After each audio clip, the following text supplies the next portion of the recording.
Welcome to my favorite nonprofit radio segment called Nonprofits Care. Their causes are really extraordinary. Crutches for Africa, and we're getting Dave settled in here. And Dave, your headset's right here, so we'll have you put those on. And then, welcome Dave, good morning. Good morning, it's nice to be here. This is Ralph Grills, this is our show called Nonprofits Who Care. And CARE stands for Causes Are Really Extraordinary. And we're here with my co-host, Helena Nee. Hello. Hi, Helena. Hello. And Dave, why don't you tell us a little bit about your organization, Crutches for Africa, how you got started, and what is it all about? How did I get started? I actually started Crutches for Africa in 1955. That's a long time ago. That is a long time ago. Yeah, I was 2.5 years old when I started it, and I didn't 2.5 years old, okay. Yeah. You were a 501c3 in 1955? No. Then I was just a toddler. Yeah, I was going to say. Making havoc for my folks. But when I say that I started it in 1955, that's when I contracted polio.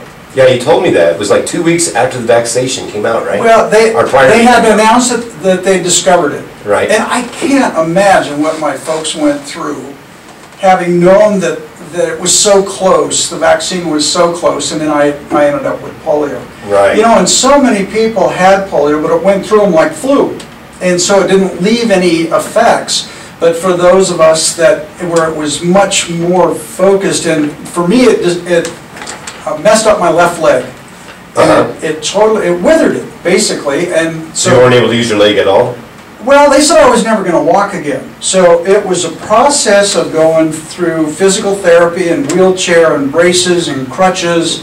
And finally, at the end of 3rd grade, I was able to get rid of, all of the remnants, the braces especially, and was able to move forward. And boy, I did. I really went after it at that point. Because I was physically challenged, I went after physical things. Right.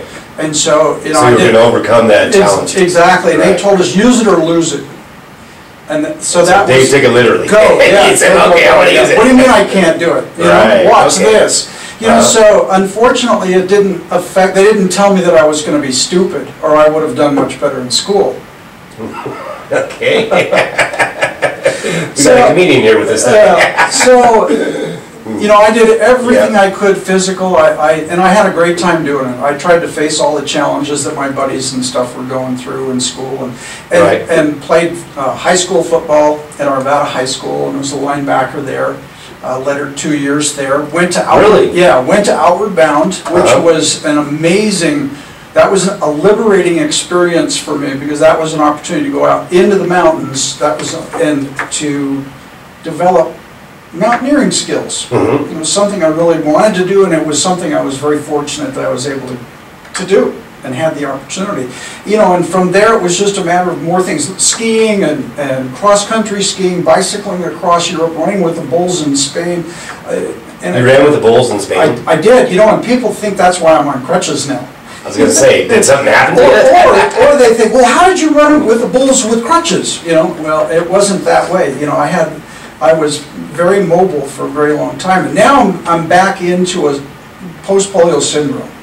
And post-polio syndrome is not a return of the disease, but of the symptoms. And what happens is the nerve synapses that talk to each other are destroyed initially in polio. The body builds secondary neurological pathways, and they only last 35 or 40 years.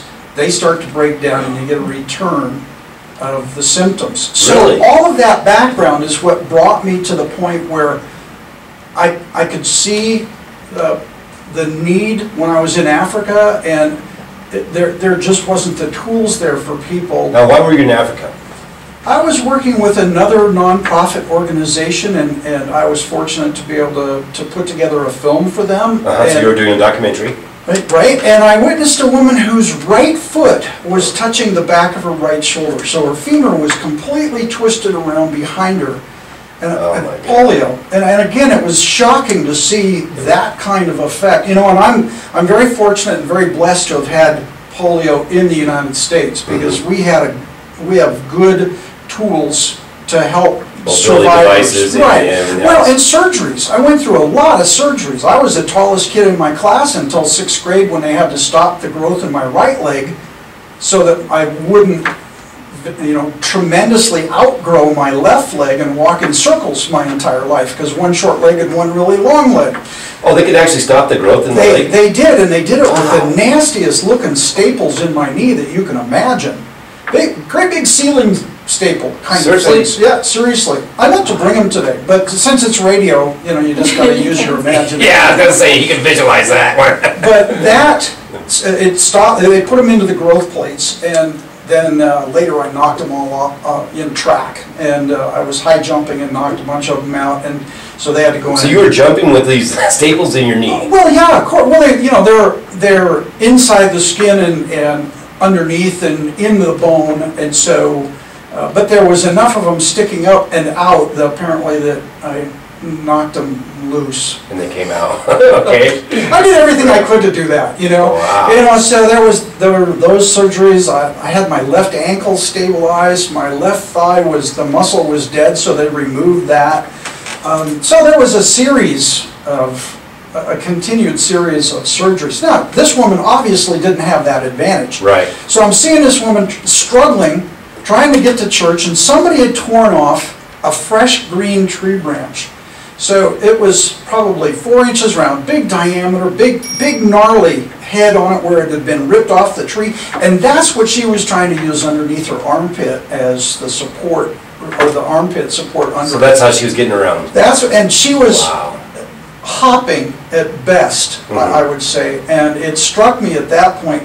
Now, it took a while for the lights to really come on for me and to put all the things together, but during the editing process of editing this film, I could see people in the background in what I call filler shots. You do a lot of shooting when you make a film to capture the idea, the emotion, the feeling of what it's like to be there. And so I was out into the markets and a lot of places like that, and I started to see all these people in the background that are sitting on the ground, or people that are begging. And so I sort of had the idea that they're the invisible people. But it was through that experience of witnessing, watching, and understanding that they don't have mobility devices available to them. Like this woman with the stick. And once that sank in, I really started to understand what the situation was and what the need was, and recognize that we have so much of this stuff in the United States that's hanging in people's closets, or out in a shed, or in a garage. Or being thrown away. And that's the eventual end of mobility devices that are underfoot. Pun intended. But all of those things are what we aim for. Crutches, canes, walkers, and wheelchairs. The big four is what we collect here. That's why it's Crutches for Africa. Well, and what I saw initially too was, exactly, but the crutches part of that was that I know that there's a lot of emphasis on wheelchairs, but that missing gap of needing a wheelchair and being able to walk and run and jump out of bed in the morning and all of those things, all of that was kind of missing, and that was the piece of the puzzle that I wanted to fill in, was the people that weren't completely immobilized and they needed something to help them out. And now, of course, there's local carpenters that will make a pair of crutches, but again, you still have to pay for that, and people with disabilities generally don't have any income coming in. And they don't have any welfare in their community. So there's all kinds of scenarios, though, for people to end up needing crutches. So that's what we wanted to address. And I started looking into what kind of numbers we were looking at as far as the need in Africa. And it's a shocking amount. I think, conservatively speaking, in Africa, we're looking at 15 million people that need mobility devices. 15 million? 15 million. Now, and that's conservative. Okay, then let's spread out. Let's spread our vision wider and look at the entire developing world, and then you really start to see so many other countries where there's needs. So we not only you go to Central and South America, you're going to see Mexico, the islands in the Pacific, Southeast Asia, the Indian subcontinent. It's just amazing that we find so many new countries in so many parts of the world where items are needed, and that's what our goal is to help. I don't care where they come from, but it's to help those people who are in need to be able to just have a shot, just give them a chance You know, and that's what I had as a kid, is I had an opportunity. Again, in the United States, that makes... We're lucky to be here, yeah. Yeah, that's right. Yeah, really appreciate it. How long have you been actually an organization then? Well, we became a 501c3, if I remember right, it was 2006 or 2007, but we started in 2005 and did our first shipment of 235 crutches, pairs of crutches, in 2006, back into that same area of Uganda where we were working previously in 2005. Where you saw this lady Yeah, at? Oh, okay. that's right. Well, and we had the beginnings of contacts there. So I knew people, I had email addresses that I could send them information and, yeah. And we did something then that we still do. It's called buddy shipping. And we found local Africans here, Ugandans, that were shipping a container back to their country. You know, they had a car, they had a tractor and generators and refrigerators and couches and you name it, they had it in there, but it wasn't packed full by any means.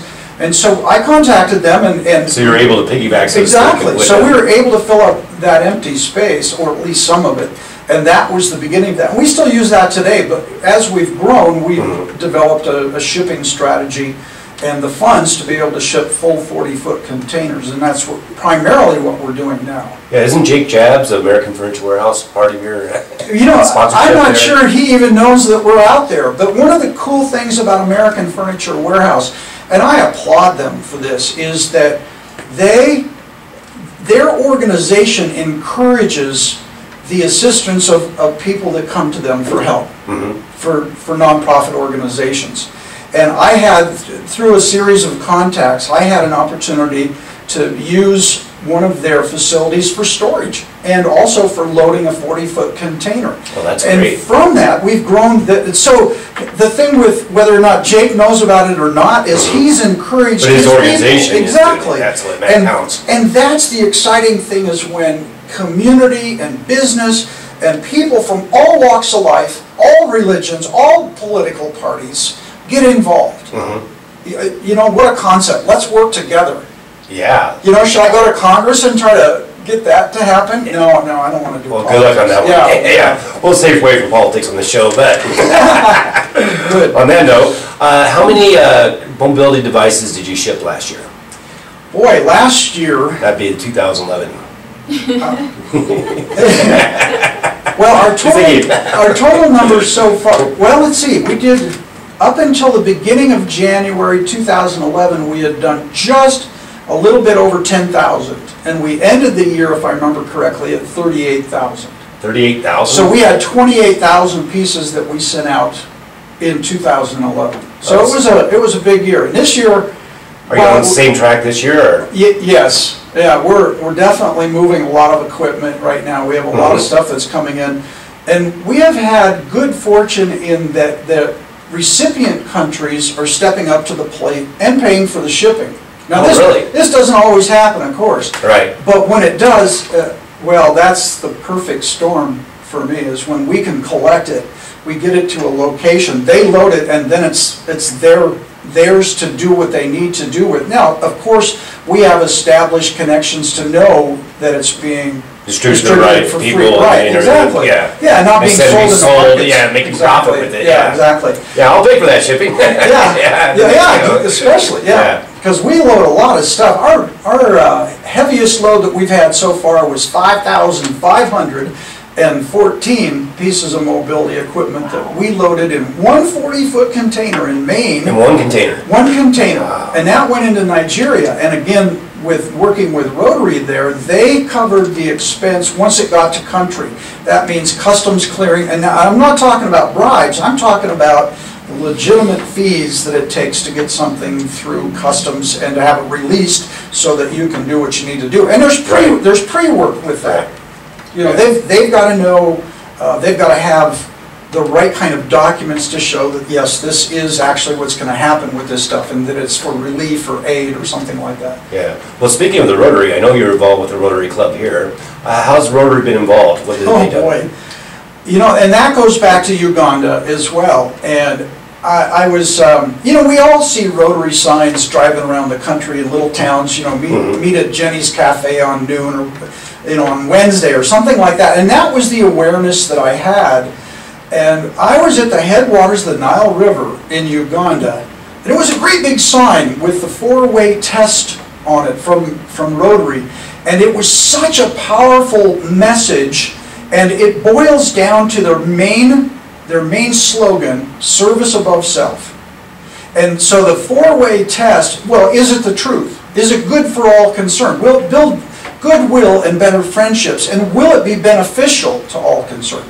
That's the 4-way test. Mm-hmm. You know, and it's such a great example of how I try to live my life by that. And it's maybe a little bit more wordy than the golden rule, mm-hmm. but it's that kind of idea. It's that, well, when we're teenagers and we want to do something in life to have an impact and to do something good, Rotary is the tool to do that. Yeah, I think Rotary is a great organization that people need to know more about. So what we did with Rotary was that all over, with Rotary clubs everywhere, I automatically saw that we had an opportunity to collect everywhere.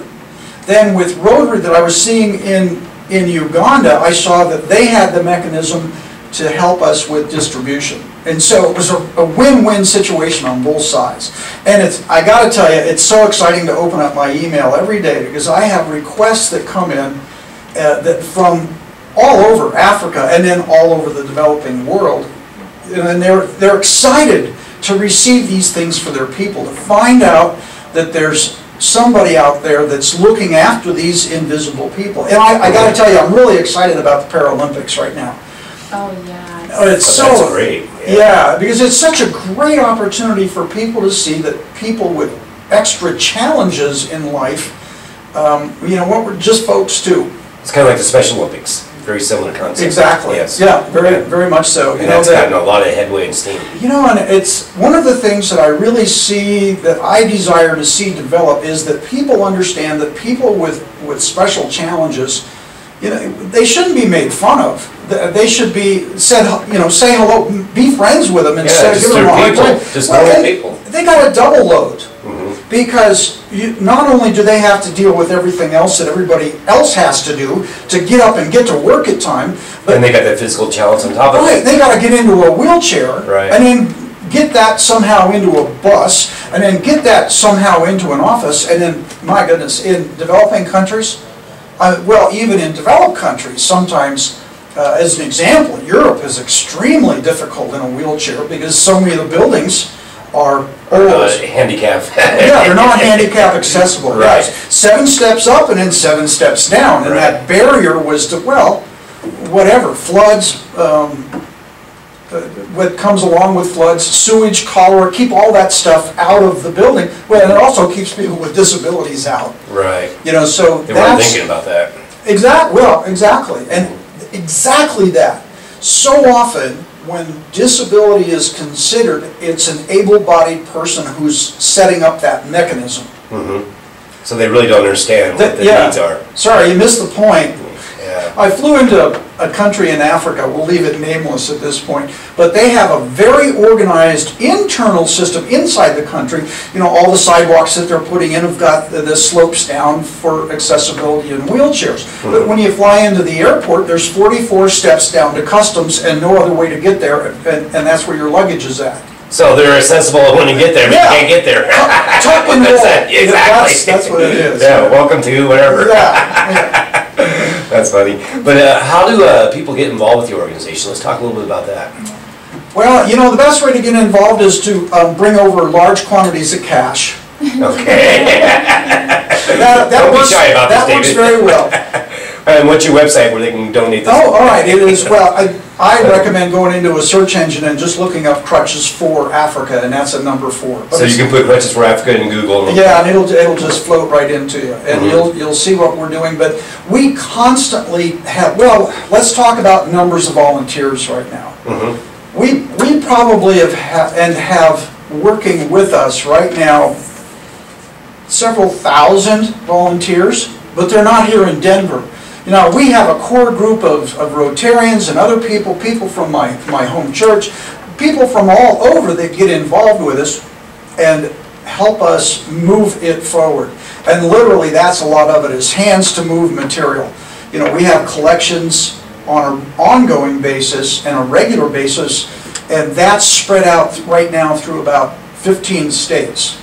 And so getting all of the logistics, moving everything together is a key part. Right now, I need a volunteer secretary. I need a volunteer person to be in charge of fundraising.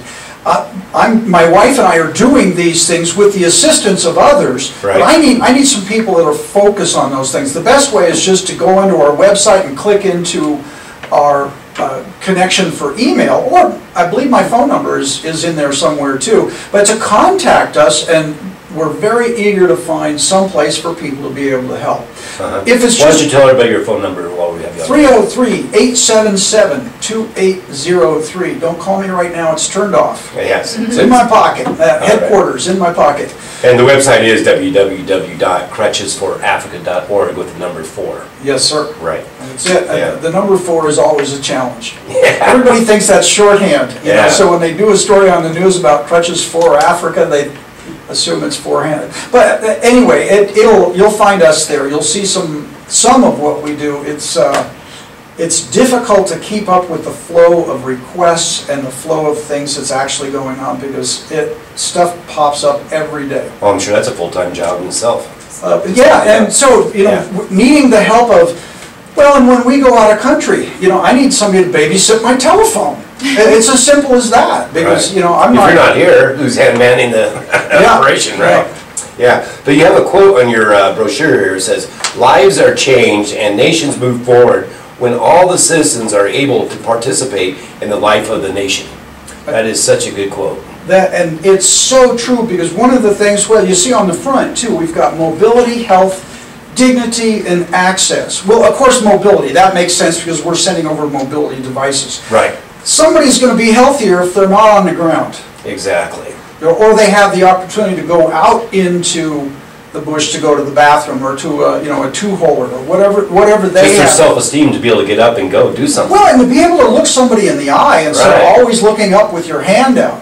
Right. And that's an expectation that people with disabilities are working to overcome. Listen, just because I'm disabled doesn't mean I'm unable Right. to do something. Yeah, they still can think, and they still are human beings. Absolutely. So And I look that at... dignity, that's a really important Well, part. see, and that access thing is really a critical element. Access to a couple of things. Right away, water. Yeah, you can get some water. Yeah, right there. You can get up and go to the well, or so you have access there. Access to education. If you can get to school, then you've at least got the opportunity, and access to whatever you want to worship. Wherever you're at, whatever is your focus, you've got access to that, and that brings you into the community. Now, And that's where the dignity brings in. and it also, that's right. And it also gives access to the voting booth. And think about that in Africa, the 15 million people, or 20 million that I'd said earlier, that need mobility equipment. You know what, let's narrow it down to one country. Let's just say that there's a country that's got 4 million people that don't have access right now because of lack of mobility, to be able to get to a voting booth. All right, we mobilize these people, and when those They can politicians... change the vote.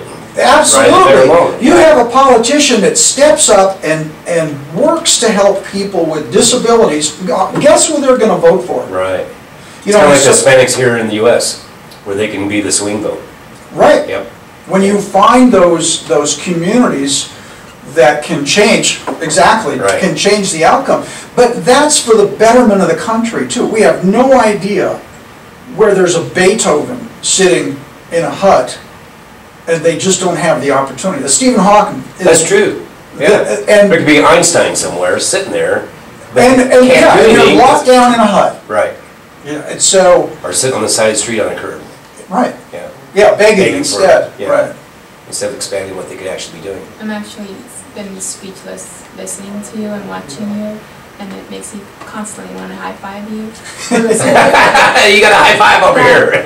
You were told that you're never able to walk, and you run with the bulls. You've done so much more than people. You lettered in football. You did all these things. You were in track. Right. Yeah. Well, challenge creates energy. I believe. It creates opportunity if someone's willing to look for it. Yep. Yeah. It sure does. But I had to have mobility to be able to do any of that. I had, like I said, I had tremendous care. I had tremendous care at the Denver Children's Hospital. Through my rehab, I was very blessed that I accidentally ran into my physical therapist that took care of me as a kid. I've had a crush on that woman my entire life. Okay. You know, because getting to go swimming Hope every your wife's not listening. yeah, getting to go swimming with her every day in the rehab pool, and you know, that was a big thing about how we were able to recover. You know, and again, So they had physical therapy, getting in the pool, getting you back. Right. Really your muscles and stuff are learning how to use them again. right? Right. And she believed. And You know, now I'm that's, believing, yes. you know, and so I have a love affair with the entire profession of physical therapy, because they're about facing challenges and getting you over things. Like Craig Hospital. It's the same idea. You know, the rehab center. They're there to help you get the most out of your life. And isn't that what we're all here for? Exactly. That's what we are. Yeah. Do the best we can with what we got. In a nutshell. Yeah. And you're doing it, Dave. You're living this. I'm really impressed. Well, and I'm so excited to be in the assignment of doing this, to be able to go forward, and the remarkable contacts that have developed, and again, through Rotary has been just absolutely fabulous. They're people with vision, and that, I mean, and they go out and they get things done. It's not just vision. People go out and get the work done. Oh, yeah. You know, and so you have a core group. Now, I've got to mention, too, that for young people that might be listening, there's two other groups that are part of Rotary. Rotaract is the kind of college and careers group of Rotary. So, you know, 18 to 28, more or less. And then there's also middle school and high school, and that's Interact. And all of these people have been involved in Crutches for Africa. Oh, really? Yeah. Oh, that's great. At the schools, well, as an example, doing a collection at a middle school. Yeah. You know, and you challenge different classes or different groups to try to bring in more stuff. And, you know, and then we get involved in things like international baccalaureate programs. We get involved with student councils. We get involved with the Honor Society. And all of these people are looking for, and I really applaud the schools too, because they've thrown down the gauntlet and said, y'all need to get out there and do some work and do some things in a volunteer basis, not for you. You know, on the front of my brochure, the statement there, as it begins, let me read this. We toil together to enable those that we may never see. And it's really exciting to be working with these young kids and younger people, because they've got that idealistic vision. They're not wrapped up in, you know, the things that we get caught up in making a living. Well, you got a great organization. Unfortunately, we're running out of time.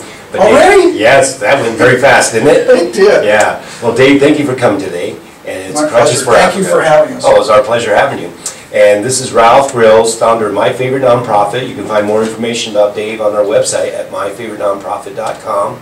My co-host is Lena Nee, and the show is Nonprofits Who Care. Causes are really extraordinary. And we'd like to have you come every Thursday at 9 o'clock. Our show will be airing for 1 hour. Thank you, Dave, and you all have a good day today. Bye-bye.